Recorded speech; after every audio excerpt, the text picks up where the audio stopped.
Assalamualaikum warahmatullahi wabarakatuh. Alhamdulillahi wa kafa, wassalatu wassalamu ala rasulillahil mustafa wa ala alihi wa sahbihi wa man wafa, amma ba'd. Fa ya ibadallah, usi nafsi wa iyyakum bi taqwallahi faqad faza al-muttaqun fala tamutunna illa wa antum muslimun. Faqala ta'ala ya ayyuhalladzina amanu taqullaha haqqa tuqatih wa la tamutunna illa wa antum muslimun. وقال يا أيها الناس اتقوا ربكم الذي خلقكم من نفس واحدة وخلق منها زوجها وبث منهما رجالا كثيرا ونساء واتقوا الله الذي تساءلون به والأرحام إن الله كان عليكم رقيبا. Bapak dan Ibu sekalian, saudara-saudariku rahimani wa rahimakumullah, semoga Allah selalu mencurahkan rahmat dan kasih sayangnya kepada kita semua. Mari kita awali pertemuan duha kita di pagi ini dengan bersyukur kepada Allah Subhanahu wa taala. Kita masih diberikan kesempatan yang sangat luas oleh Allah untuk beraktivitas.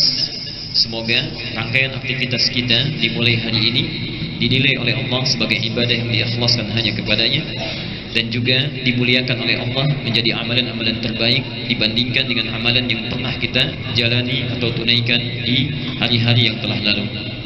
Bapak dan Ibu sekalian, sebelum kita lanjutkan kajian kita di pekan keempat ini dengan bahasan As-Sunnah An-Nabawiyah, As-Sunnah An-Nabawiyah, sunnah-sunnah yang dipraktikkan oleh Rasulullah atau disandarkan pada aktivitas kehidupan Nabi dari mulai beliau bangun tidur sampai tertidur kembali. Bagaimana cara bangun tidurnya, apa yang dilakukan ketika beliau ke toilet, bagaimana cara wudhunya, bagaimana cara sholat bangun malamnya dan sebagainya, sampai beliau kemudian tertidur kembali. Kita bermohon kepada Allah semoga dengan belajar materi ini Allah memberikan dan menepati janjinya kepada kita ketika kita mengamalkannya, seperti tercantum di Quran surah ketiga Ali Imran ayat 31.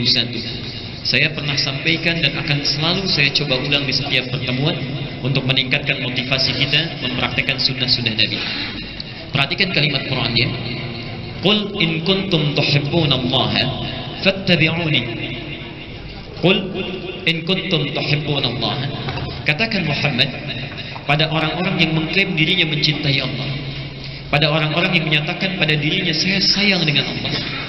In kuntum tuhibbunallaha, jika kalian benar-benar mencintai Allah.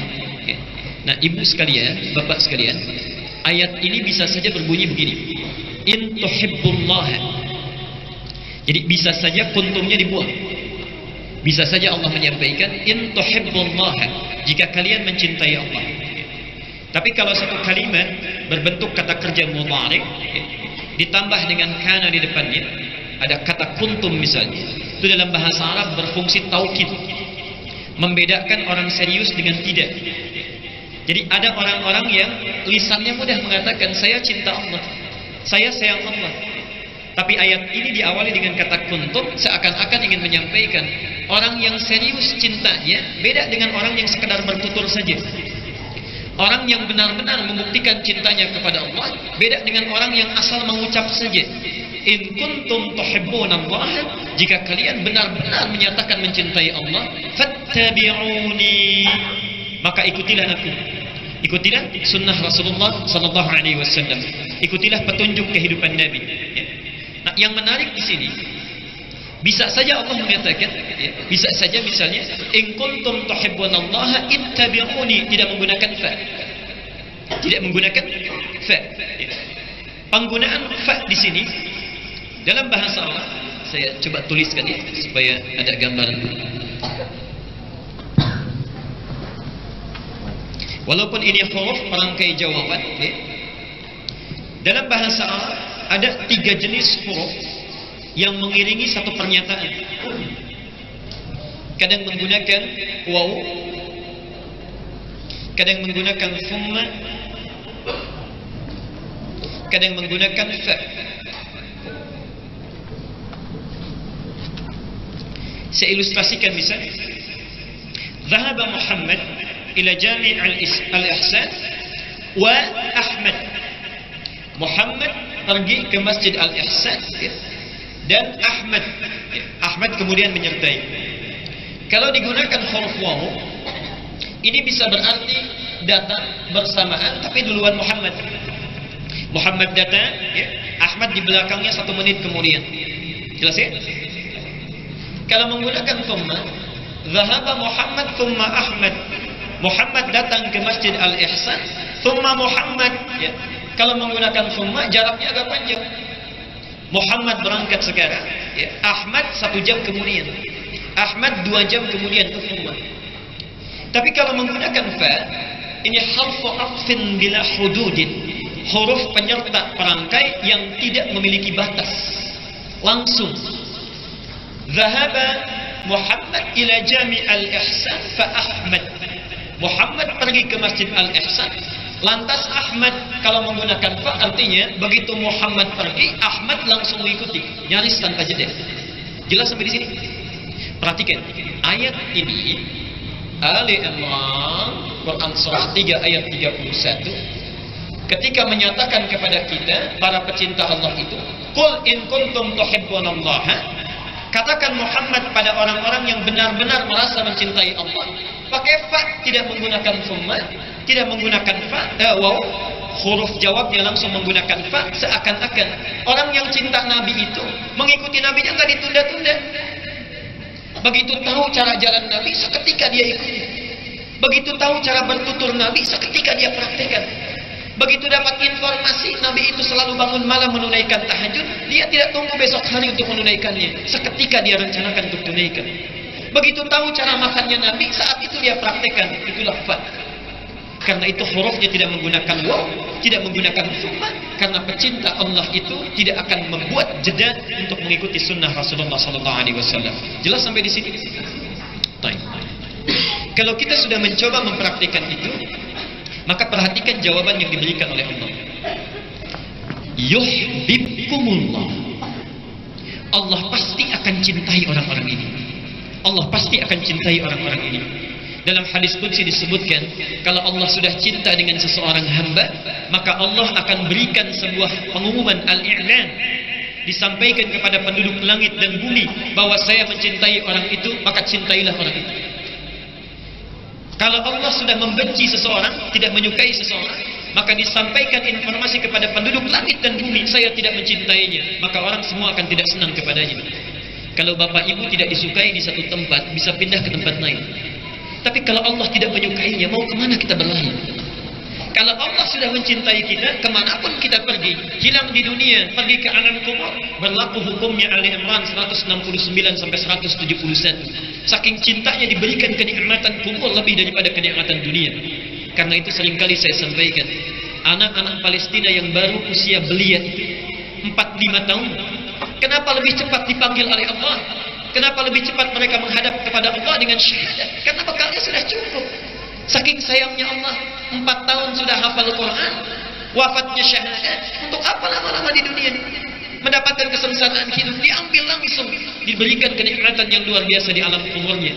Perhatikan janji Allah, wala tahsabanna alladhina qutilu fi sabilillahi amwata bal ahya'un 'inda rabbihim yurzaqun. Jangan duga orang yang wafat di jalan Allah itu wafat begitu saja, namun mereka begitu bahagia mendapatkan rizki di samping Tuhannya. Penghargaannya besar di sisi Tuhannya. Perhatikan kalimatnya, farihina bima atahumullahu min fadli wa yastabshiruna billadina lam yalhaqu bihim min khalfihim alla khaufun 'alaihim wa lahum yahzanun. Sampai disampaikan saking bahagianya di alam kubur ini, mereka kalau bisa kembali itu akan datang kepada keluarganya, menyampaikan, kamu jangan sedih, jangan takut karena saya telah tiada. Di sini itu enak, kalau bisa cepat menyusul ke sini. Kalau bisa cepat ke sini. Karena itulah ada kebiasaan di Palestina itu, kalau ada orang syahid itu mereka tidak menangis. Keluarganya membagikan manisan, ya, menyampaikan ucapan selamat, karena ada kebahagiaan yang sudah didapatkan. Kita ada di mana itu? Ya. Mereka wajar 4 tahun diambil syahadat karena sudah hafal Quran, amalnya sudah banyak. Antum 40 tahun, kadang-kadang Quran saja sudah jarang kita baca dalam sehari. Apa yang akan kita banggakan di hadapan Allah Subhanahu wa taala? Karena itu bertakwalah kepada Allah, sempurnakan amalan kita. Mulai sekarang rencanakan ikuti sunnah Nabi. Mudah-mudahan dengan itu Allah memberikan cintanya kepada kita. Kalau Allah sudah cinta, wa yaghfir lakum dzunubakum, dosa sebesar apapun pasti Allah ampuni, akan dirangkul kita menuju kepadanya dalam kebaikan. Maksud saya, dari kita belajar pertemuan sampai hari ini, saya sangat bermohon pada Bapak Ibu sekalian, jangan cuma rajin datang, semangat mencatat, tapi coba tanyakan pada diri kita sampai pagi ini, berapa persen dari materi kita yang sudah kita praktekkan. Kita sudah ambil sunnah Nabi dari mulai bangun tidur, sudahkah dipraktekkan? Cara bangun tidurnya Nabi, doanya Nabi, cara masuk toiletnya, cara sholat tahajudnya, dan sunnah pasca tahajudnya. Saya mohon praktekkan itu karena kita tidak tahu kapan kita akan meninggal. Mudah-mudahan kalau wafat kita di hari ini bisa kembali kepada Allah dalam keadaan yang diridhai olehnya. Baik. Bapak dan Ibu sekalian, kita langsung teruskan pembahasan kita. Di pertemuan yang lalu kita sudah membahas beberapa sunnah pasca tahajud. Sunnah pasca tahajud, ya. Atau perkenankan saya ini mereview dulu sebentar untuk mengingatkan kembali, ya. Karena 1 bulan itu seringkali lebih banyak lupanya, ya. Jangankan sebulan, kadang-kadang sehari sudah bahasan, besoknya sudah lupa, ya. Nah, apalagi antum banyak makan nasi kan. Dalam bahasa Arab nasi itu artinya lupa. Saya sedang belajar dengan ustaz saya, ya. Beliau lama di Kairo, dulu lama di Saudi. Kita sedang belajar ilmu hadis. Beliau tanya kepada kami, "Ma makna kita? Apa artinya ini?" Gak ada yang jawab. Kemudian bertanya, "Lima dalam tujibu?" Kenapa gak jawab? Kita jawab, "Nasina Ustaz, kami lupa." Dijawab oleh ustaz kami, "Akaltum nasi katsiran fanasitum." Kamu kebanyakan makan nasi makanya lupa. Karena nasi itu dalam bahasa Arab artinya lupa. Akaltum nasi katsiran fanasitum. Baik, saya ingatkan kembali, perhatikan. Di antara sunnah Nabi saat kita bangun dari tidur, tidak langsung bangun, duduk sejenak. Setelah itu mengusap atau menghilangkan bekas ngantuk kita, bekas tidur kita.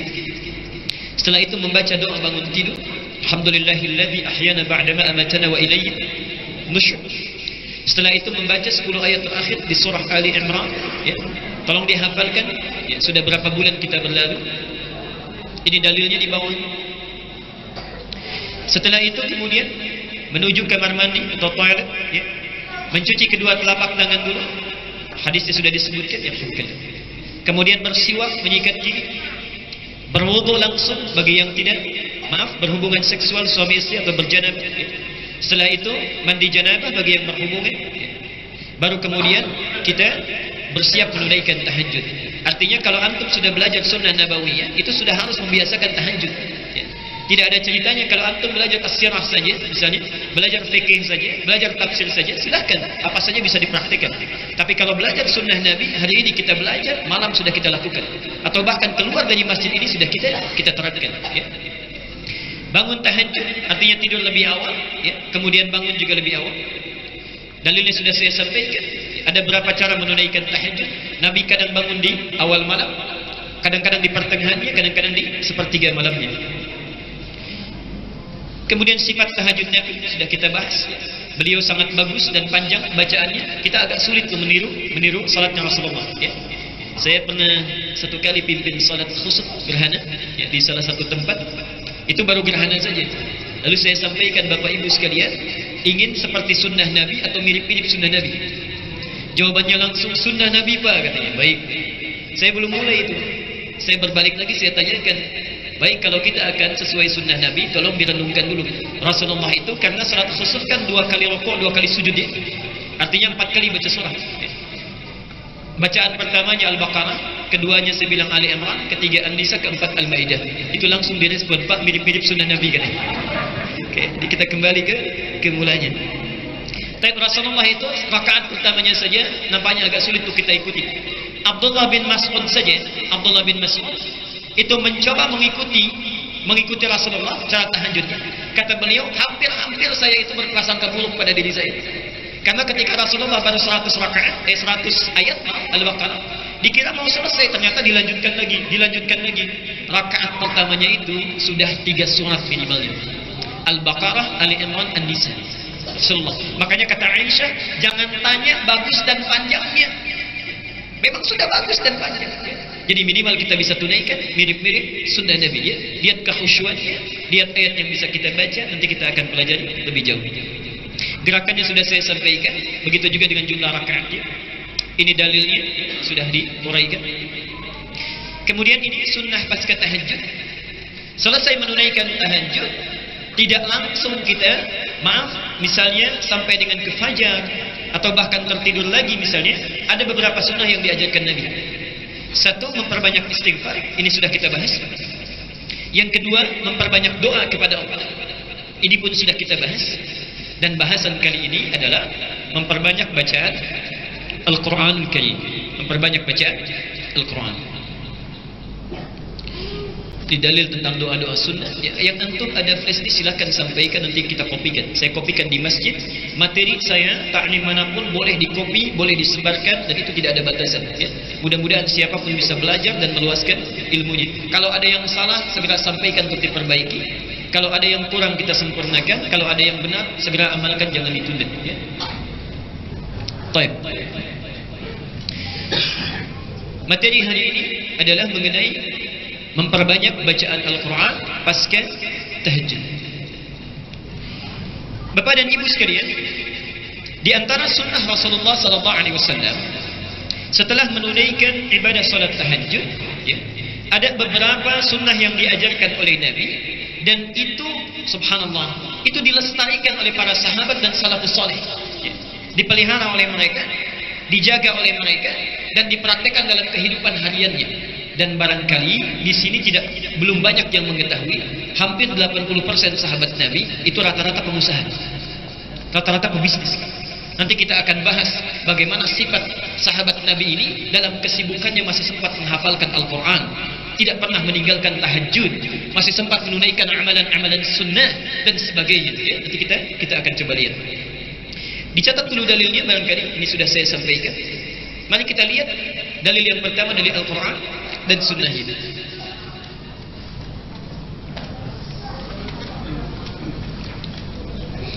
Bapak dan Ibu sekalian, dalam hal at-ta'lim atau penyampaian materi dalam pengajian, biasanya para ulama itu memiliki satu manhaj yang sama, satu cara yang sama. Mereka tampilkan dulu dalilnya, baik dalam Al-Quran ataupun sunnah. Dari dalil ini baru kemudian diuraikan pembahasan. Jadi cara berpikirnya bukan menyampaikan pembahasan dulu lantas mencari dalil untuk membenarkan, tidak ya. Dikeluarkan dulu dalilnya, di Quran ada tidak petunjuknya, di sunnah ada tidak, baru dibahas. Sehingga nanti mohon maaf, bahasannya terarah, sumbernya jelas, dan nanti tidak mencari pembenaran. Yang paling berbahaya, uraian sudah panjang-panjang, ternyata dalilnya nggak ada, dan dipaksakan mencari sebuah pembenar pada dalil yang tidak ada.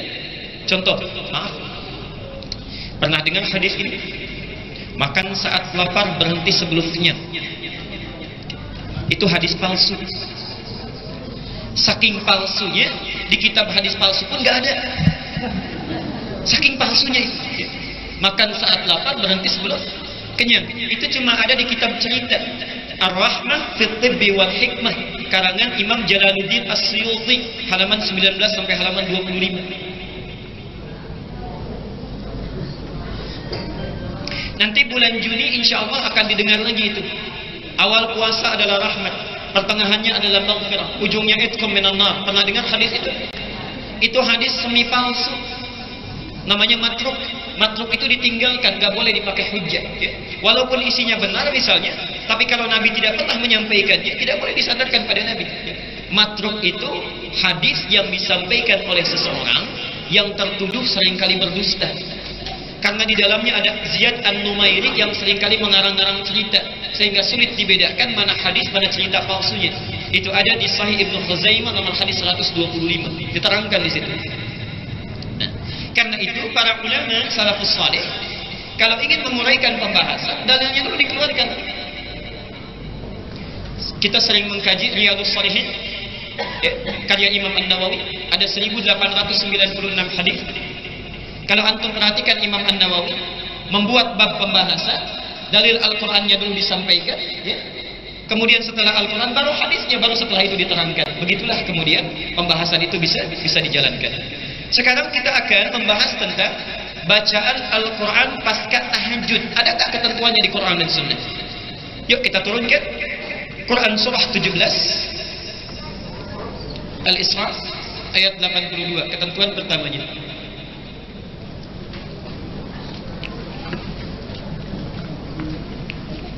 Wa nunazzilu minal Qur'ani ma huwa shifaa'un wa rahmatun lil mu'minin wa la yazidu adh-dhalimina illa khasara.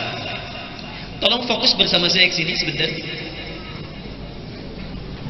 Bapak dan Ibu sekalian, ayat ini cukup unik ya, karena langsung dirangkaikan dengan ayat tahajud. Jadi ayat 78-nya berbicara tentang salat 5 waktu. Aqimis salata liduluqis syamsi ila ghasaqil laili wa qur'anil fajri inna qur'anal fajri kana mashhuda. Ini salat yang 5 waktu. Hati-hati, sekarang sudah ada orang-orang kreatif yang menyisipkan pesan-pesan yang tidak baik. Salat boleh 3 waktu tanpa alasan apapun. Hati-hati itu ya. Itu dari Syiah itu. Setelah itu plus sunnahnya tahajud. Ayat 79 sampai dengan 81. Ini sudah saya bahas. Uniknya setelah menerangkan tentang ayat tahajud, menerangkan tentang keutamaan bacaan Al-Quran.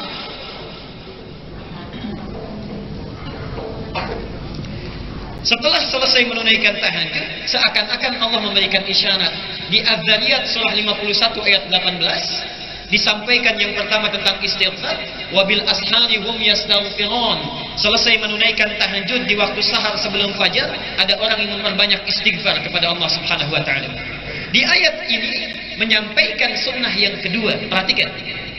Wa nunazzilu minal Qur'ani, dan kami turunkan dari sebagian ayat-ayat Al-Qur'an itu ma huwa shifaa'un, ada yang bisa menjadi obat dalam penyakit yang sedang dimiliki. Wa rahmatun lil mu'minin, dan menjadi rahmat bagi orang-orang mukmin yang membacakannya.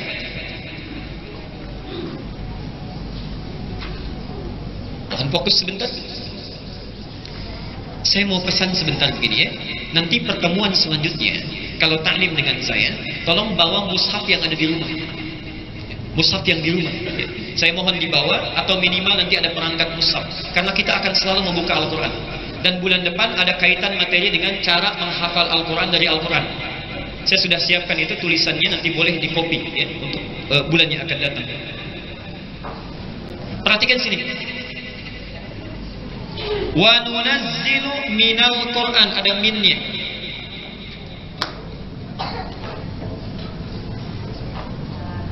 Ma huwa shifaa'un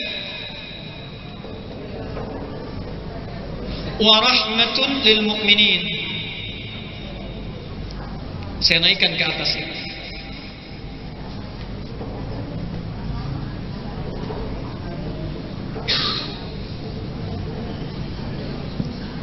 Satu, maaf dari sini dulu. 1, 2,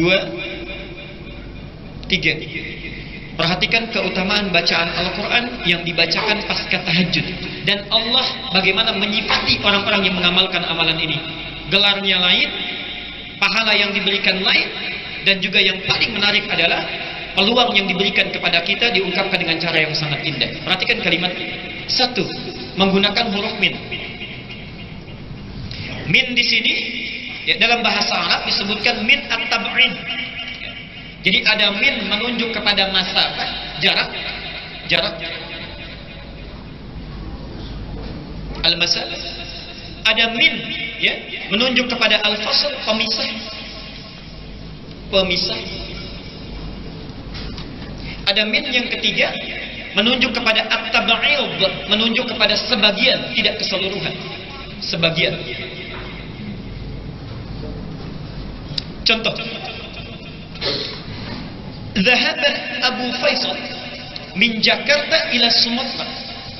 Ayahnya Faisal pergi dari Jakarta ke Sumatera. Min di sini disebut dengan min al-masafah, jarak. Dari Jakarta ke Sumatera. Jelas ya? Pemisah yang memisahkan antara satu dengan yang lainnya. Contoh yang paling kita hafal saja. Qul a'udzu. Kemudian min syarril waswasil alladzi fi sudur. Ujung ayatnya minal, dari jin dan manusia. Ada setan yang wujudnya jin, ada setan yang masuk ke dalam diri manusia. Dipisahkan antara setan jin dengan setan manusia. Min di situ disebut dengan min pemisah, ya, at-tafriq atau al-fasl. Jelas di sini. Terakhir at-tab'id, menunjuk kepada sebagian saja, bukan kepada keseluruhan. Di antara contohnya ayat ini. Seakan-akan Allah meminta kepada kita, perhatikan kalimatnya sangat indah sekali. Nggak perlu tamatkan Qurannya, walaupun cuma bisa baca sebagian saja itu sudah bagus. Jadi Allah itu nggak menuntut banyak kepada kita. Selesai tahajud, masih ada waktu kepada fajar, walaupun nggak sampai tamat Quran, silahkan baca sebagiannya. Ibu mau baca Al-Baqarah saja boleh, bapak mau baca Al-Maidah bisa. Ada yang nggak sempat baca Al-Falaq boleh, An-Nas juga boleh. Allah tidak menuntut banyak, yang penting ada ayat Quran yang bisa kita baca. Min at-tab'id. Jelas sampai sini? Oke, satu. Karena itulah saking indahnya perintah ini, bahkan dalam praktek tahajud pun bacaan itu baca yang paling mudah katanya. Lihat Al-Muzammil surah 73 ayat ke-20. Faqra'u ma tayassara minal Qur'an. Ma tayassara.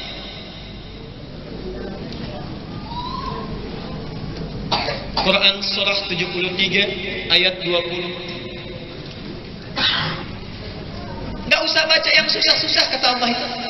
Bangun tahajud saja Allah sudah senang luar biasa itu. Disusul dengan istighfar sudah senang luar biasa. Apalagi dibacakan Quran pada saat itu, kita gunakan sunnahnya. Walaupun cuma baca sedikit, faqra'u ma tayassara minal Quran. Dalam tahajud kita baca, selesai istighfar kita bacakan kembali. Perhatikan penghargaan Allah yang diberikan kepada kita. Orang yang baca Quran sekalipun tidak keseluruhannya, maka kata Allah, perhatikan jawabannya. Satu, ayat yang dia baca itu kalau tidak menjadi obat bagi persoalan yang sedang dia alami, itu bisa menjadi rahmat dalam kehidupannya. Perhatikan, tolong fokus di sini ya.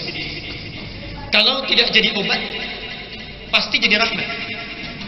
Dan di antara ayat Quran itu ada yang diturunkan oleh Allah bisa menjadi obat, syifa, bisa menjadi rahmat dalam kehidupan. Sekarang saya akan terangkan dengan singkat karena ini sudah dibahas dan saya tidak akan ulang lagi. Dalam bahasa Arab, termasuk dalam Al-Quran dan Hadis, penyakit itu dibagi kepada dua bagian dan obatnya pun ada dua. Awas jangan salah menggunakan ya. Satu, penyakit yang terkait dengan fisik, secara fisikal. Sakit kepala, sakit perut, luka dan lain sebagainya. Itu dalam bahasa Arab disebut dengan da'un. Da'un. Ibu kelihatan di belakang? Kurang besar? Baik, saya besarkan.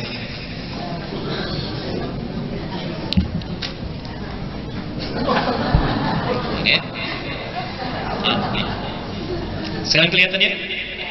Da'un ini maksudnya penyakit fisik.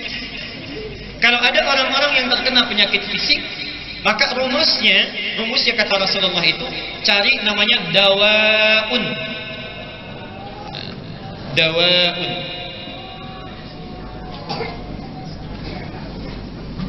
Pernah dengar riwayat likulli da'in dawaun. Ini obat bagi penyakit fisik. Seorang sahabat datang pada Rasulullah, "Ya Rasulullah, saya sakit, mohon sembuhkan." Kata Rasulullah, "Pergi ke dokter, idzhab ila tabib." Pergi ke dokter, dia akan menyembuhkan. Kata sahabat ini, "Bukankah Allah Maha Penyembuh? Engkau berdoa, Allah berikan kesembuhan."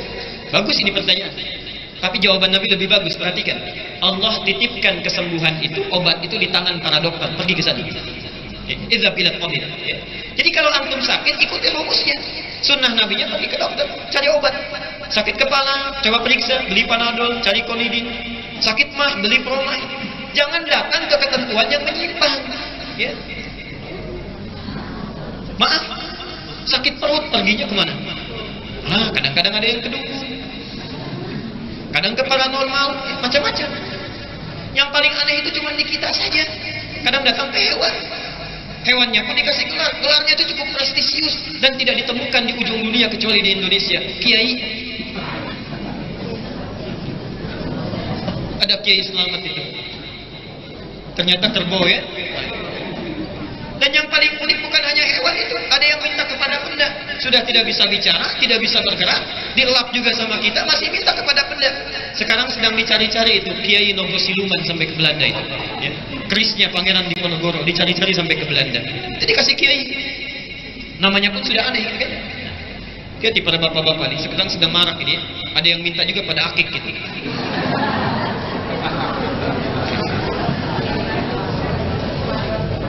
Sekarang lihat, ada penyakit yang tidak terkait dengan fisik nomor satu, tidak terkait dengan fisik. Misal, maaf, sakit hati, cemburu, kan? Iri hati, dengki, sombong, riya dan sebagainya. Kalau sakit fisik itu bisa di sekujur tubuh, kalau yang ini tidak, itu cuma di jiwa. Ya. Itu penyakitnya disebut dengan maradun. Di hati, penyakitnya di hati.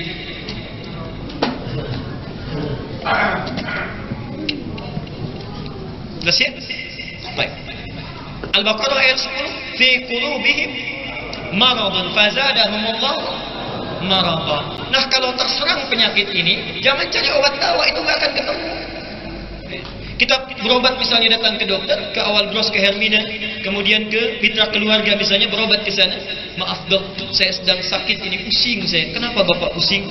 Karena saya punya rasa iri hati. Akan ada obatnya. Susah. Obatnya cuma satu, disebut dengan syifa'un.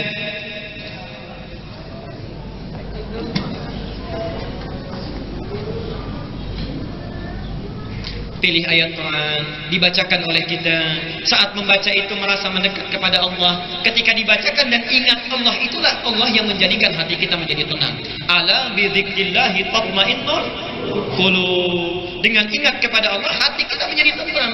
Cara mengingat Allah itu bisa dilakukan dengan membaca ayat-ayat Al-Quran. Jelas sampai sini? Yang paling hebat, perhatikan ya. Ini barangkali pesan saya kepada para ibu ini terutama. Tadi saya sampaikan, penyakit fisik itu apa namanya? Obatnya apa? Baik. Terkadang kita akan menemukan salah satu penyakit yang secara medis klinis sudah susah obatnya. Obat sana sini susah, berobat ke dokter spesialis gak sembuh-sembuh, bahkan divonis sakit permanen dia. Nah, syifa pun bisa mengobati penyakit seperti itu dengan izin Allah. Syifa. Contoh, Imam Al-Bukhari, nama aslinya Muhammad, punya bapak namanya Ismail, punya kakek namanya Ibrahim, punya eyang namanya Al-Mughirah, punya eyang buyut namanya Al-Bardazbah. Muhammad bin Ismail bin Ibrahim bin Al-Mughirah bin Al-Bardazbah, tinggal di kecamatan Ju'fah Al-Ju'fi di Kabupaten Bukhara Al-Bukhari, di provinsi Khurasan Al-Khurasani, di negara Uzbekistan sekarang. Itu saat lahir bu, ya, ibu terutama, diharapkan oleh ayah bundanya untuk menjadi ulama besar. Sering berdoa. Qadar Allah usia 2 tahun meninggal ayahnya. Usia 2 tahun. Usia 4 tahun, Pak, ternyata terserang penyakit buta. Buta. Dan butanya permanen. Ya. Berobat sana sini tidak sembuh. Perhatikan di sini ya. Ibu yang sangat hebat ini, umminya, melihat kenyataan ayahnya sudah meninggal. Anaknya buta, tidak menyurutkan tekadnya menjadikan anaknya itu menjadi ulama besar di kemudian hari. Terus berdoa kepada Allah, memohon dengan kebaikan. Apa yang terjadi? Diberikan oleh Allah keistimewaan pada anak kecil ini. Butanya mata, buta terletak pada matanya, tapi hatinya sedemikian dalam dan cepat sekali menangkap sesuatu. Punya keistimewaan, sanggup mengingat apapun yang dibacakan kepadanya dan mengulang kembali tanpa salah sedikit pun.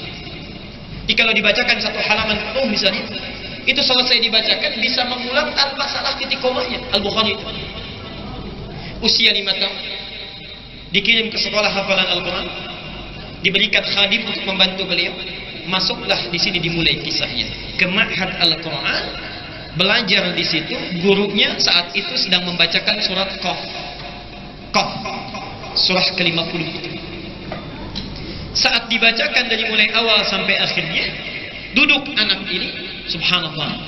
Bacaan pertama, anak seusia beliau ini atau ada yang sudah dewasa yang melihat pun tak mampu mengulangnya, butuh berkali-kali dibacakan baru ingat. Itu pun baru seayat, 2 ayat, 3 ayat. Al-Bukhari selesai dibacakan, tangannya sudah diangkat, Syekh hafiltu ala dhahri qalbi, saya sudah hafal di dalam jiwa saya, katanya. Al-Bukhari kecil itu, subhanallah. Syekhnya terpanjang, dipanggil ke depan, ta'alib, maju ke depan. Subhanallah, ketika diminta oleh syekhnya, ikra, baca, dibacakan oleh Al-Bukhari kecil, langsung dirangkul oleh syekhnya, hafal persis, bukan sekedar hafal ayatnya, tapi makhrajnya, sifat hurufnya, tajwidnya nyaris persis sama dengan gurunya. Itu doa ibundanya. Apa yang terjadi? Dirangkul oleh syekhnya, didoakan pada saat itu, dikatakan kepadanya, minal an tadrusul hadis, mulai hari ini kamu mesti belajar hadis. Karena syekhnya paham kalau Quran itu sudah dijamin mudah oleh Allah dalam Al-Quran. Surah Al-Qamar, surah 54, ayat 17, ayat 22, ayat 32, ayat 40, langsung statementnya, walaqad yassarnal Qur'ana lidzikri fahal min muddakir. Kami sungguh telah mudahkan Quran itu untuk diingat. Siapa sekarang mau mengingatnya, kata Allah? Siapa yang mau menghafal? Karena Quran ada jaminan mudah dihafalkan, tidak harus menjadi orang yang pandai dan kuat ingatan, orang biasa pun bisa hafal itu. Jadi bapak ibu jangan putus asa, Pak. Kemarin ada seorang nenek itu usia 82 tahun, Bu. Nenek 82 tahun, nggak bisa baca, nggak bisa menulis, hafal Quran dalam waktu 2 tahun. Dan yang membantunya cucunya. Jadi setiap kali beliau sedang santai, cucunya bacakan Quran. Mau tidur dibacakan lagi, 2 tahun hafal itu apa yang telah dibacakan itu. 2 tahun. Ya, subhanallah. Ada lagi seorang bapak, anak muda dari Kuwait datang ke Saudi. Ingin menjadi penggembala kambing, tapi punya 2 niat. Satu ingin haji, yang kedua ingin hafal Quran. Setiap berangkat, Pak, digembalakan kambing itu, naik ke bukit, dihafalkan sekian ayat, turun diulang lagi, subhanallah, qadarullah 10 bulan hafal Quran. Sampai dihajikan oleh tuannya dan dijadikan sebagai pemimpin dari para pekerja di sana. Antum bisa bayangkan, orang yang kerjanya menggembala kambing saja, bergulat dengan terik panas dan badai yang kadang-kadang dahsyat, naik turun ke bukit, kepanasan, kedinginan, bisa hafal Quran. Antum yang pekerjaannya sudah sedemikian santainya, fasilitasnya ada, di jalan, subhanallah, mobilnya enak, ada AC-nya, bisa setel tip radio, bisa dengar murotalnya. Saking sayangnya Allah dikasih masjid itu biar hafal Quran. Dikasih masjid, sudah dikasih seperti itu, belum sempat juga untuk menghafal. Dengan cara apa lagi mesti difasilitasi? Subhanallah, ya. Baik, jadi ada cara di situ. Syekhnya mengatakan minal anfad nusul hadis, mulai hari ini belajar hadis. Pulang Al-Bukhari, datang kepada ibundanya, diceritakan kisah bagaimana syekhnya mendoakannya tadi. Ibunya senang luar biasa, lalu berkata, lihat kalimatnya, nah, Ananda itu punya keterbatasan. Cukup belajar Quran dulu, kalau sudah selesai baru hadis. Apa kata Al-Bukhari? Perhatikan jawabannya. La ya ummi. Atau dalam bahasa yang sopan, la ya amati, uridul hadis. Tidak, saya tetap ingin belajar hadis. Al-Bukhari meraba-raba jalan menuju ke kamarnya. Ibunya menyaksikan itu sedih luar biasa. Langsung masuk ke kamarnya, menuju mihrabnya. Di situ berdoa memohon kepada Allah Subhanahu wa taala. Berlinang air matanya sampai capek berdoa, disebutkan dalam riwayat tertidur itu. Perhatikan doanya. Ibu bisa catat ini ya, maksudnya diingat. Yal basir, disebut Asmaul Husna. Ini adab berdoa. Ya, kalau ibu bapak berdoa dengan menyebut Asmaul Husna, disebutkan dalam riwayat pertama, ini adalah aplikasi dari perintah Allah di surah ke-17 ayat 110. Minta berdoa, qulid Allah awid ar-Rahman, ya ayyama tad'u falahul asma' al-husna. Lihat hadis Nabi, kalau mau cepat buka kitabnya Sayyid Sabiq, namanya Al-Aqaid Al-Islamiyah, halaman 31, ya, paragraf yang kedua nomor 1, baris 1 sampai dengan kelima. Ada hadis Nabi di situ disebutkan. Perhatikan kalimat hadisnya. Nabi SAW satu kali sedang lewat, ya, sami'a rajulan yad'u, dia mendengar, Rasulullah mendengar seorang laki-laki berdoa kepada Allah. Perhatikan kalimatnya. Ya Allah, ashhadu bi annak Allahumma ashhadu bi annaka Allah as-samad alladzi lam yalid wa lam yulad. Ketika sampai pada kalimat itu, Nabi kemudian langsung menegurnya. Ya fulan, hei, katanya, dari mana kamu tahu doa ini? Tahukah engkau at-tadri innama anta sa'alta, sungguh engkau telah meminta kepada Allah bi asma'ihil a'zam, dengan namanya yang paling utama. Idza du'iya ajaba, wa idza su'ila a'ta. Kalau berdoa dengan itu pasti akan dijawab, dan kalau meminta sulit bagi Allah untuk menolaknya, pasti memberi. Perhatikan, Ibunda Al-Bukhari menyebut Yal Basir, Yal Basir, ya Allah yang maha menatap dengan tajam. Anaknya buta memohon kepada Allah dengan sifatnya yang maha melihat. Yalladzi ala kulli syai'in qadir, yang engkau maha kuasa atas segala sesuatu tanpa batasan sedikit pun. A'id basirat abdi, mohon kembalikan penglihatan anak saya. Perhatikan syifa yang datang. Ibunya menyebut Yal Basir, Al-Bukhari mengulang surat Qaf di kamarnya sampai ke ayat ke-22. Ketika ibundanya menyebut Yal Basir, Al-Bukhari kemudian membaca, laqad kunta fi ghaflatin min hadha, sungguh dulu engkau tidak bisa melihat. Fakashafna 'anka ghita'aka, maka mulai saat ini akan kami buka hijab yang menutup pandanganmu itu. Wa basaruka al-yawma hadid, mulai hari ini pandanganmu akan kembali menatap dengan tajam. Mulai hari ini pandanganmu akan kembali menatap dengan tajam. Padahal ayat ini tentang kejadian di kiamat. Ada orang saat di dunia buta, di kiamat bisa melihat. Ada orang melihat di hari kiamat bisa buta. Hati-hati ya. Ada orang melihat di dunia, di hari kiamat bisa buta. Rabbi lima hasyartani a'ma, ya Allah kenapa engkau kumpulkan kami dalam keadaan buta, ya, padahal dulu kami melihat. Tapi ada orang buta saat di dunia. Bapak ibu kenal Imam At-Tirmidzi? Kenal di mana? Imam At-Tirmidzi itu yang meriwayatkan banyak hadis, yang tahajudnya tidak pernah henti, yang siang sunnahnya nyaris sempurna. Subhanallah, di akhir hayatnya itu berdoa kepada Allah sampai matanya buta. Sampai matanya buta karena takut kalau pulang bekalnya belum cukup. Itu At-Tirmidzi itu. Takut kalau pulang itu bekalnya belum cukup. Ahli tahajud, hadisnya kita bacakan tiap waktu. Tiap waktu siang sunnah, jangankan yang fardunya, yang sunnah pun dikerjakan. Masih berdoa kepada Allah, takut sampai buta matanya berdoa. Takut kalau pulang itu belum cukup bekalnya. Kita yang surganya belum jelas, hisabnya tidak menentu, jangankan sunnah yang wajibnya kadang-kadang tertinggalkan, hadis tidak tahu hafal berapa, Quran tidak tahu juz berapa sudah sampai di mananya. Cita-cita paling tinggi ingin masuk surga Firdaus bersama Nabi, apa amalan yang sudah disampaikan? Imam At-Tirmidzi, perhatikan poinnya. Keutamaan akhirat diturunkan lebih cepat oleh Allah kepada Al-Bukhari di dunia. Perhatikan kalimatnya. Wa basarukal yawma hadid, tiba-tiba Al-Bukhari meloncat dari tempat tidurnya, terbuka pandangannya bisa melihat lagi. Dikejar ibundanya, saat itu sedang tertidur. Ummi laqad ra'aitku, saya sekarang sudah lihat lagi, katanya. Ibunya kaget terbangun, kemudian refleks mengatakan, ya bunai, rabbama ra'aita biqalbik, duhai anakku sayang, mungkin ananda itu melihat dengan mata hati kamu. La bal bi'aini, tidak dengan mata saya, Bu. Ibu sekarang pakai baju apa? Di samping kita ada benda-benda, disebutkan satu-satu itu. Dipeluk oleh ibundanya, keduanya berangkulan bertangisan. Kemudian dari situlah mulai belajar hadis dan sampai sekarang sampai kepada kitab-kitab hadis. Sahih Al-Bukhari, ada kitab Adabul Mufrad dan kitab-kitab yang lainnya. Itu doa ibunda, Bu. Syifa, itulah syifa. Kisah tadi ada di kitab Fathul Bari, Syarah Sahih Al-Bukhari, jilid pertama bab Al-Muqaddimah, halaman 613, paragraf yang ketiga, baris 1 sampai dengan 9. Antum bisa baca di situ. Baik. Sekarang, kalau kita sudah jelas manfaatnya, jadi kalau bangun itu setelah tahajud, kita bacakan Quran, ayo pilih ayat-ayat yang sesuai dengan kebutuhan kita, itu maksudnya. Min di sini. Jangan semua dibaca. Kalau bisa pilih yang cerdas, lihat indeks Qurannya, fahrasnya. Misal, maaf, antum yang laki-laki sedang bekerja ada kesusahan. Lihat ayat-ayat di Quran yang terkait dengan kemudahan yang Allah berikan dalam pekerjaan kita. Al-Isra ayat 79 sampai dengan 81 misal.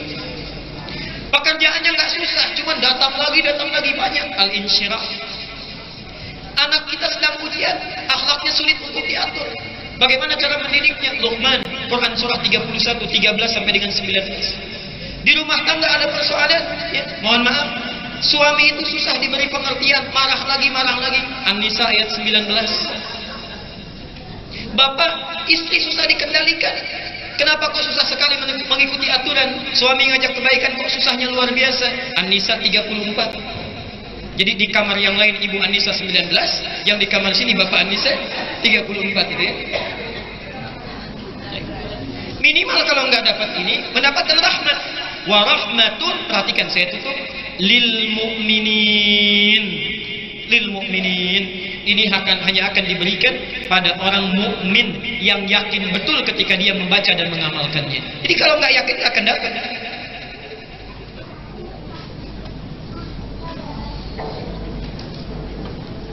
Di Quran ada amanu, ada al-mu'minun. Perhatikan kalimatnya. Di Quran ada amanu, ada al-mu'minun.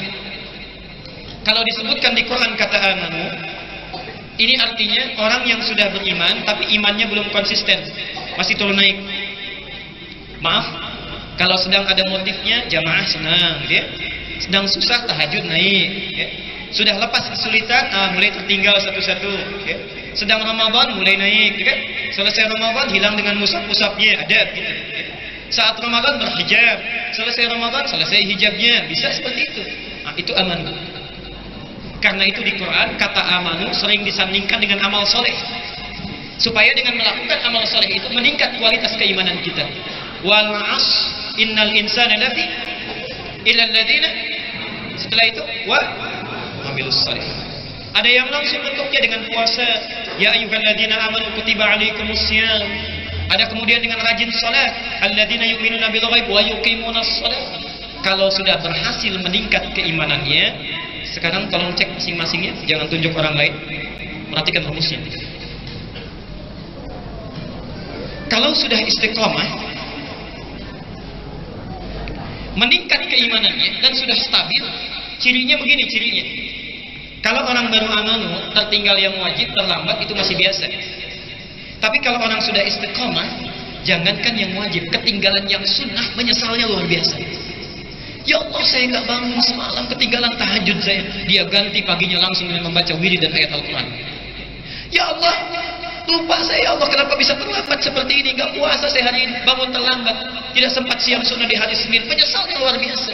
Itu sudah naik derajatnya, istiqamah. Dirubah namanya dari amanu menjadi mu'minun, jadi mukmin.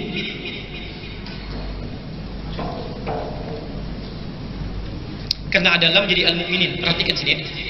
Kenapa ayat baca Quran menyebutkan al-mu'minin bukan amanu? Karena orang-orang yang bangun tahajud itu masih biasa. Tapi setelah tahajud dibiasakan istighfar, agak naik tingkatannya.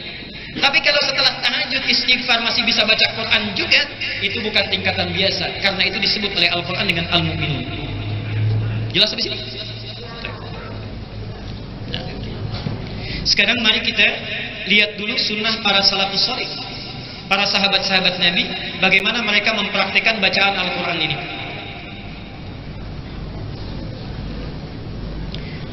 Insya Allah senang baca buku. Insya Allah senang baca buku ya. Saya berikan referensi, insya Allah bisa dibaca ya. Jangan khawatir, ada bahasa Indonesianya ya, ada terjemahannya.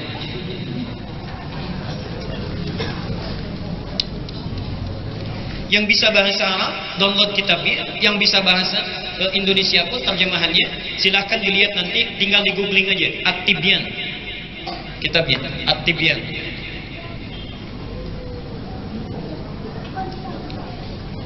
Karya Imam An-Nawawi.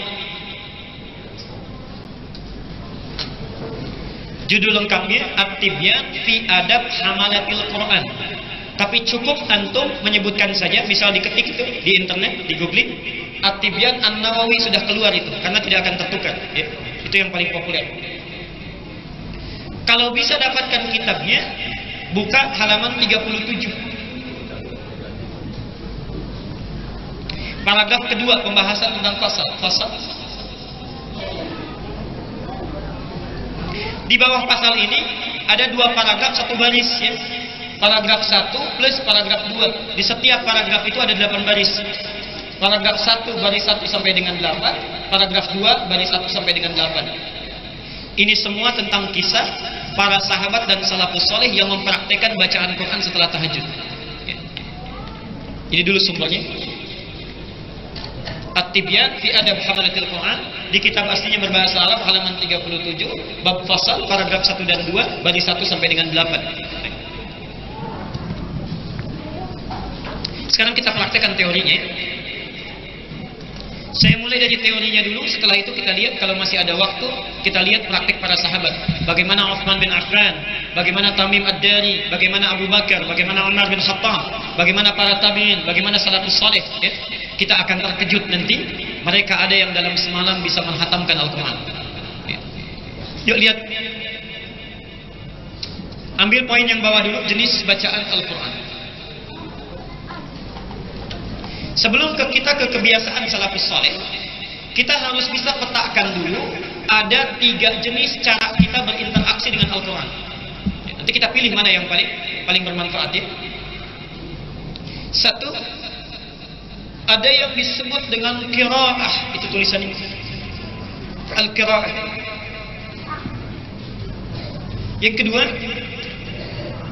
ada yang disebut dengan at-tilawah, tilawatul Quran.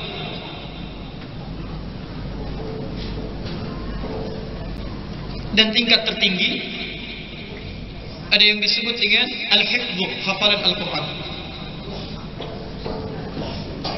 Pelan-pelan, ya.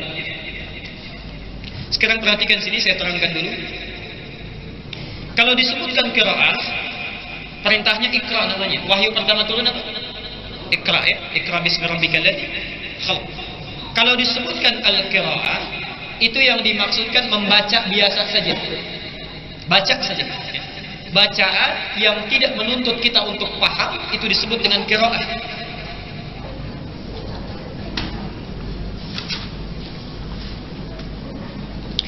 Kita cuma baca Quran, mau paham mau tidak, itu qiraah namanya.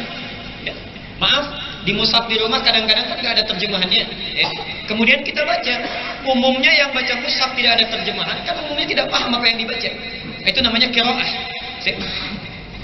Pelan-pelan dulu. Kalau kita baca sambil dipahami ayatnya, memang nggak banyak. Yang dibaca cuma 5, dilihat terjemahannya, dilihat tafsirnya, dilihat asbabun nuzulnya, dilihat hadisnya, lihat asbabul wurodnya. Paham kita dengan itu disebut dengan tilawah. Membaca, memahami, dan mengamalkan apa yang telah dipahami itu. Ini kebanyakan manhaj sahabatnya. Kalau kita tambah sambil menghafalkannya, baca, pahami, kemudian kita coba hafalkan ayat-ayat itu ya, sampai ke dalam jiwa kita, itu disebut dengan al-hifdhu, hafalan.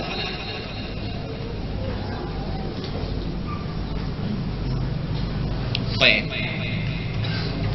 sudah? Coba buka Quran surah 29 ayat 45, Al-Ankabut.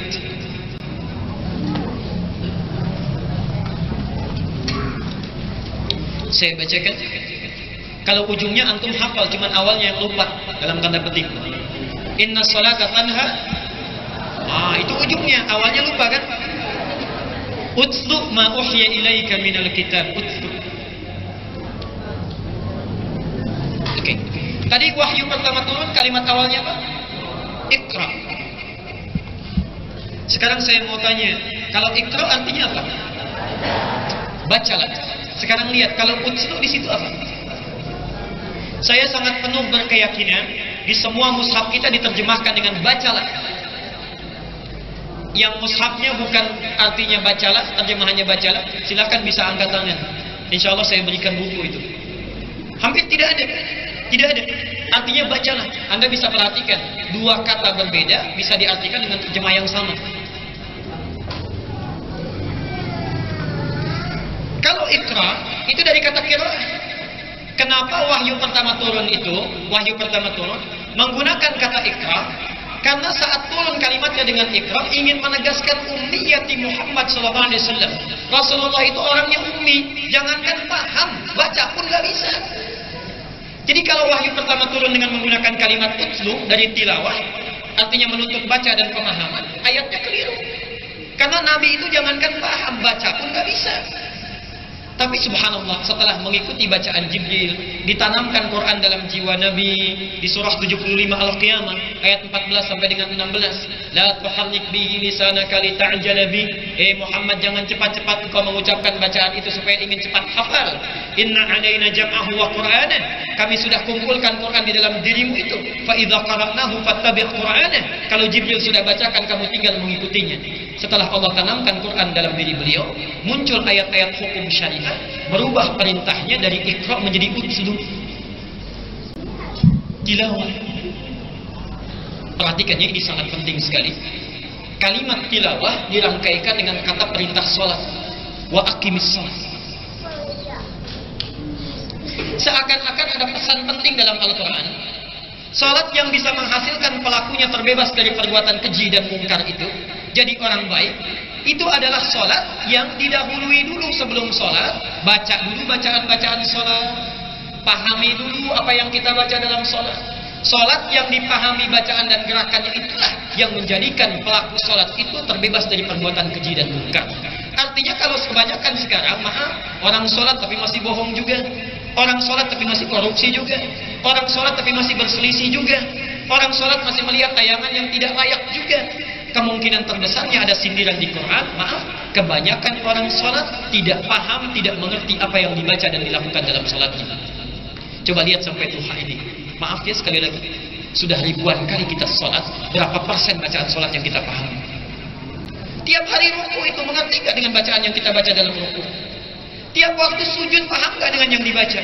Anehnya kita sudah meminta doa berkali-kali dalam Al-Quran, minta diampuni dosa, minta disayangi, minta disehatkan, minta diberi rizki. Habis sholat pasti minta juga, karena gak paham apa yang dibaca. Coba duduk di antara dua sujud. Rabbi, ampuni saya ya Allah. Kemudian, sayangi saya ya Allah. Kemudian, lindungi kehidupan saya ya Allah. Kemudian,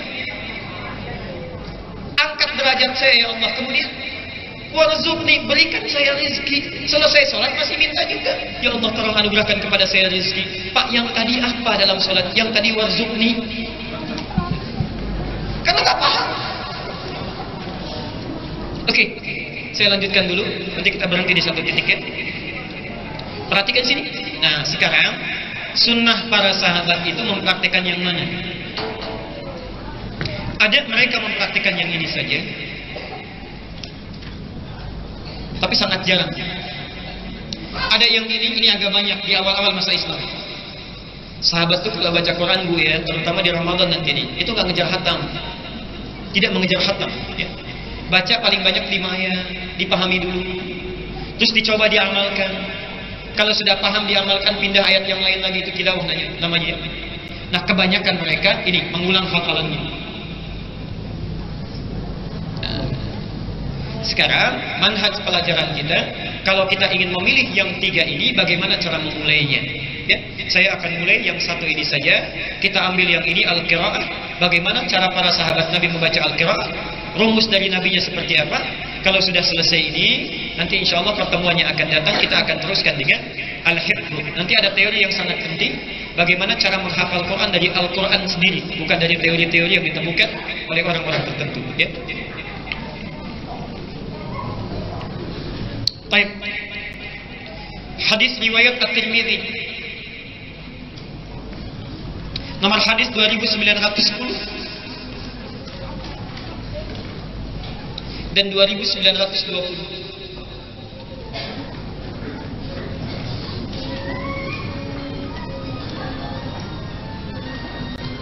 Sudah saya tuliskan di sana. Baik.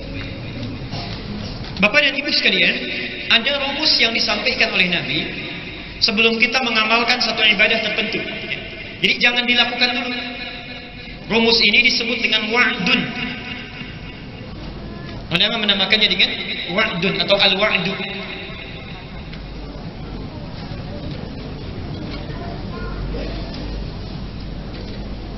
Sudah? Baik. Apa itu al-wa'du? Al-wa'du itu adalah janji positif atau keutamaan yang dijanjikan oleh Allah. Janji positif atau keutamaan yang akan diberikan oleh Allah pada orang yang melakukan satu ibadah tertentu.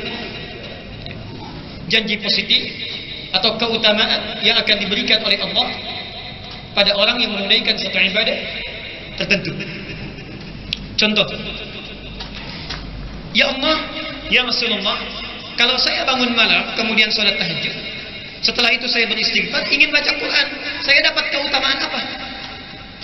Nah, rumus dari para ulama mengingat dari rumusan Nabi ini, keluarkan dulu keutamaannya sebelum amalan itu kita kerjakan, lalu tunggangi keutamaan itu. Contoh, tadi ayat bacaan Quran, ayatnya ada, ya. Hadisnya juga ada, nanti saya sebutkan. Sebelum Bapak Ibu membaca Al-Quran itu, keluarkan dulu ayatnya, hadisnya, catat dulu. Catat keutamaannya, keluarkan itu, tempelkan di tempat kita menunaikan sholat itu. Tempelkan di dindingnya.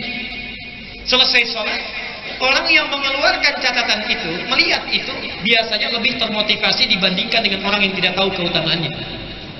Contoh, orang yang tidak pernah tahu keutamaan tahajud, begitu tidur, ingin tahajud, bisa bangun malam. Bisa ya, tapi juga bisa tertidur. Tapi orang yang menuliskan keutamaannya ditulis 1, 2, 3, 4. Al-Isra ayat 79 sampai dengan 81. 4 keutamaan tahajud sudah pernah saya terangkan. Dia keluarkan itu, ditulis, dicatat, ditempelkan di samping tempat tidurnya. Satu malam nggak niat tahajud pun, ketika berbaring terlihat tulisan itu malamnya bisa bangun. Bisa bangun. Nah, lihat rumus. Sebelum dibacakan Quran, keluarkan dulu hadisnya. Ayatnya sudah tadi. At-Tirmidzi nomor hadis 2910. Saya akan agak detail menerangkan. Man qara'a harfan min kitabillah. Siapa yang membaca satu huruf saja dari kitab Allah Al-Quran, falahu asyru hasanat, satu huruf berbanding 10 kebaikan, maka dia akan mendapatkan 10 kebaikan. Perhatikan ya, di sini Rasulullah tidak menyebut pahala, tapi kebaikan. Kebaikan itu umum bentuknya, ya, bisa bikin kita sehat, bisa mendapat rahmat, macam-macam. Walam aqul alif lam mim harfun. Saya tidak katakan, kata Nabi, alif lam mim itu satu huruf. Perhatikan kalimat. Walakin alifun harfun. Tapi pahamilah, kata Rasulullah, alif itu sudah satu huruf. Lamun harfun, lam satu huruf. Mimun harfun, mimnya satu huruf. Walikulli harfin asyru hasanat, dan setiap huruf yang mendapatkan 10 kebaikan. Jadi kalau baca alif lam mim saja sudah berapa huruf? Sudah berapa kebaikan? Pintar kita kalau ngitung ya. 3 kali 10 berapa? 30. Jadi kalau baca alif lam mim sekali lagi dapat berapa? Belum tentu. Rumus ini ditafsir, dijelaskan lebih lanjut oleh Al-Quran. Lanjutannya nanti masuk dalam rumus infak, Al-Baqarah 261. Saya tidak sebutkan di sini. Quran surah 2 261. Perhatikan padanannya. Ini kalau baca Quran, yang ini tentang infak, tapi rumusnya sama. Mathalul ladzina yunfikuna amwalahum fi sabilillah. Perumpamaan orang-orang infak yang dilakukan di jalan Allah. Kamathali habbatin, seperti menanam satu biji. Ambatat sab'a sanabil. Biji ini menumbuhkan 7 tangkai. Fi kulli sumbulatin mi'atu habbah. Setiap tangkai yang memiliki 100 biji lagi, 100 bulir lagi. Jadi seakan-akan ingin menyampaikan, orang kalau berinfak 1 rupiah saja, itu nilainya di sisi Allah sudah 700 kebaikan. Coba lihat ya. Kalau hari ini ada yang infak 1000 rupiah, dilakukan karena Allah, berapa dapatnya? 700.000. Lebih unggul dibandingkan dengan orang yang sholat di Masjidil Haram. Orang sholat di Masjidil Haram, sekali sholat berapa pahalanya? 100.000. Antum cuma modal 1.000. Bayangkan, mau umrah itu 30 juta. 30 juta dapatnya 100.000 sekali sholat. Antum modal cuma 1.000. Ya. Seringkali bertanya, Ustaz, bagaimana kalau saya dalam hidup gak pernah bisa umrah, gak bisa haji, ya? Terbatas keadaan saya. Cari amalan lain dengan cerdas. Ini infak 1.000, pahalanya 700.000. Tunggangi ini. Tunggangi. Allah selalu adil dalam memberikan amalan. Tapi poin terbesarnya, perhatikan ujung ayatnya. Wallahu yudha'ifu liman yasha. Yudha'ifu liman yasha.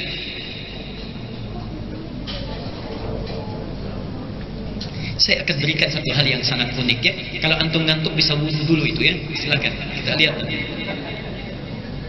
Perhatikan sini, karena ini materinya penting, uraian agak tajam, setannya juga nggak biasa.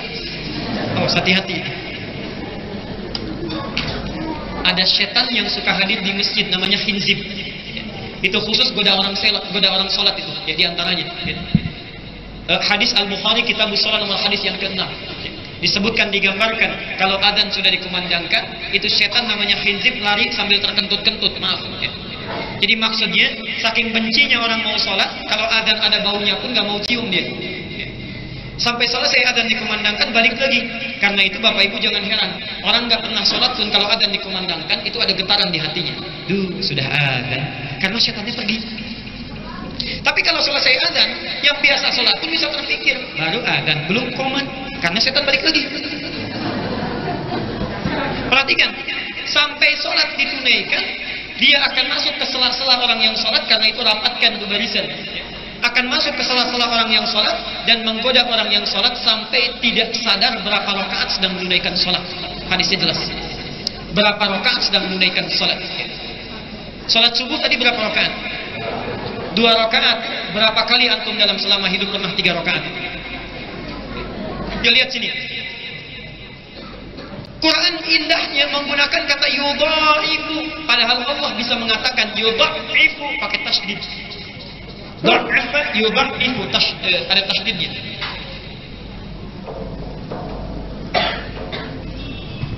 Perhatikan keunikan bahasa Al-Quran di sini.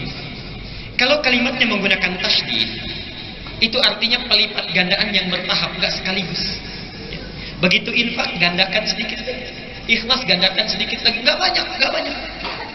Tapi kalau kalimatnya menggunakan alif, subhanallah, itu artinya panjang tanpa batasan. Kenapa tidak menggunakan yudha'ifu?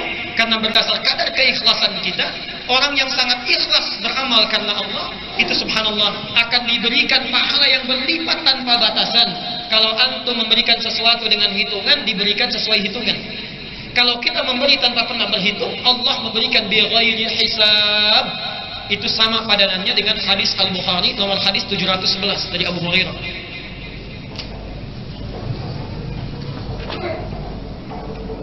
Maaf, dalam doa iftitah atau istiftah itu apa yang kita baca? Allahumma ba'id. Perhatikan, bukan ba'id tapi ba'id. Bukan ba'id tapi ba'id. Kalau kita hayati itu indah, lupa. Kadang-kadang kita menangis tuh bacanya. Jadi ada isyarat di hadis itu, sebelum sholat tuh bayangkan kesalahan yang kita bawa itu apa sebelum sholat. Sampai Abu Bakar sebelum baca ini, itu tangannya gemetaran itu. Baru takbir saja Abu Bakar diriwayatkan saking khusyuknya. Orang yang dijamin masuk surga, disebutkan oleh Nabi, minal ashril mubasysyirina bil jannah, 10 orang dijamin masuk surga. Yang kakinya, pahanya saja tidak sebanding dengan amalan umat manusia. Perhatikan apa yang dilakukan oleh Abu Bakar. Yang sudah terjamin masuk surga, amalannya luar biasa. Dalam sholat saat takbir itu gemetar tangannya, karena takut saat bertakbir itu membawa kesalahan dalam sholatnya. Abu Bakar. Karena itu Nabi sangat murka kalau ada orang amalnya belum seberapa sudah berani mencela-cela sahabat seperti Abu Bakar. Karena itulah Syekh Hashim Al-Ash'ari, Hashim Al-Ash'ari, Hadratus Syekh yang mendirikan Nahdlatul Ulama tanggal 31 Januari 1926, punya kitab 19 kitab. Lihat kitab keduanya itu, Risalah Ahlu Sunnah wal Jamaah, halaman ke-10 di paragraf yang ketiga, baris 1 sampai dengan ke-4. Itu lihat di sini. Menyebutkan tentang aliran menyimpang yang hadir di tanah Jawa. Ya. Awalul zuhuri bid'ah fi ardi Jawa, ya, wal mubtadi'ina, dan awal munculnya bid'ah di tanah Jawa dan pembawa tokoh-tokohnya dan penyebarannya di tanah Jawa. Perhatikan kalimatnya. Wa minhum, di antara aliran yang menyimpang itu, Rafidhiyuna, adalah Syiah Rafidah, yasubbuna ashab Rasulullah sallallahu alaihi wasallam, Sayyidina Abu Bakar wa Umar radhiyallahu anhuma, yang pekerjaannya selalu mencela sahabat seperti Abu Bakar dan Umar. Itu Syekh Hashim pun sudah menyebut itu menyimpang, aliran yang tidak tepat. Ketua PBNU sekarang, ya, Bapak Aqil Siraj, itu di disertasinya, perhatikan, di dalam muqaddimah halaman tok, ya, baris yang kelima, paragraf yang terakhir, disebutkan di sini. Dalam penelitian disertasinya menyebutkan di Indonesia itu ada aliran-aliran yang menyimpang. Disebutkan dalam kurung pakai stip, 1 Syiah, yang kedua Al-Qadianiyah, gerakan Ahmadiyah Al-Qadiani, itu langsung disebutkan. Dan yang terakhir turuqus sufiyah, tarekat-tarekat sufi yang tidak sesuai dengan tuntunan Al-Quran dan Sunnah. Itu sudah disebutkan di sini. Baik. Perhatikan, Abu Bakar ketika beliau, subhanallah, takbir saja sudah gemetaran itu. Ini rumusnya. Allahumma ba'id, kenapa bukan ba'id? Ya Allah, mohon jauhkan saya antara saya dengan kesalahan yang saya bawa saat akan sholat itu, seperti engkau jauhkan antara timur dengan barat. Kalau kalimatnya menggunakan tasydid, ba'id, itu artinya jauhkan tapi masih bisa saya lihat. Disimpan di belakang masih kelihatan. Tapi kalau ba'id artinya mohon jauhkan sejauh-jauhnya sampai saya nggak bisa lihat lagi. Itu maksudnya. Sekarang perhatikan ya. Apa hubungan dengan bacaan Quran dengan hadis tadi? Yuk lihat sebentar. Kalau antum baca dengan bacaan biasa, itu dapatnya cuma 30 setiap huruf. Maaf, 3 huruf tadi. Tapi kalau dibaca dengan ilmu bahasa hadis, ada satu ilmu namanya ilmu arud. Ya. Jadi kalau antum ingin menguasai bahasa hadis, mutlak menguasai 4 ilmu. 1 nahwu, perubahan kata. Maaf, akhir kata. Yang kedua sharaf, perubahan kata. Yang ketiga balaghah. Balaghah punya 3 cabang ilmu lagi, ma'ani, bayan, dan badi'. Dan yang keempat ilmu arud. Ilmu arud itu satu ilmu yang, perhatikan ya, menuliskan sesuatu sesuai dengan yang dibacakan, bukan yang terlihat. Yang dibacakan sesuai yang dibacakan, bukan yang terlihat. Nabi kan mengatakan, bukan menuliskan kan? Nabi mengatakan, ini apa? Alif, jadi tulisannya begini. Berapa huruf? 3 huruf, berarti dari satu ini saja sudah ada 3 huruf. Berapa kebaikan? 30. Belum tentu. Ini huruf apa? Bukan alif, ini hamzah. Hamzah. Berapa huruf hamzah itu? 4 huruf. 1, 2, 3, 4. Belum tentu. 4 kali 10 berapa? 40. Belum tentu. Ha ini huruf apa? Ha itu tulisannya haun 3.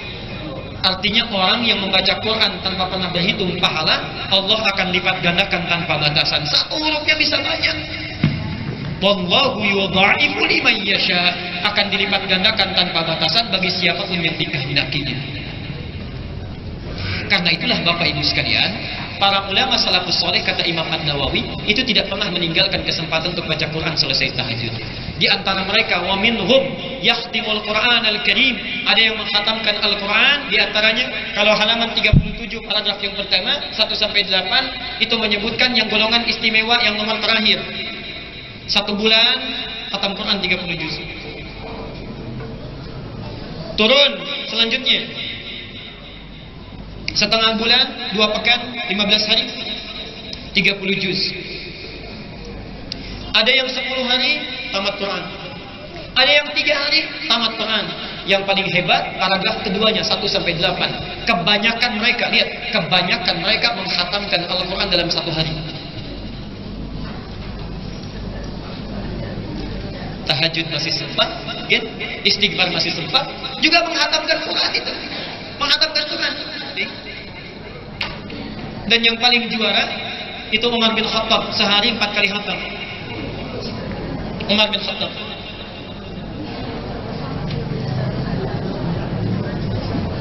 Utsman bin Affan sehari sekali khatam. Tamim Ad-Dari itu sekali khatam dalam sehari. Ya. Tamim Ad-Dari, Abu Ruqayyah Tamim Ad-Dari. Pak, Ibu, Bapak Ibu jangan mengukur sahabatnya. Utsman itu pebisnis, Pak. Sibuknya luar biasa. Ekspor impor, berangkat ke negara lain, balik lagi, kerja lagi. Anda bisa bayangkan, dengan pekerjaan yang sangat sibuk masih bisa menghatamkan Quran setiap hari. Antum sesibuk apa? Kadang-kadang 1 ayat aja gak sempat baca. Ayo bertakwalah kepada Allah, lihat itu. Ayo jangan cuma cari dunia, kita akan pulang suatu saat, akan meninggal. Itu apa yang sudah kita siapkan. Itu Osman. Oke.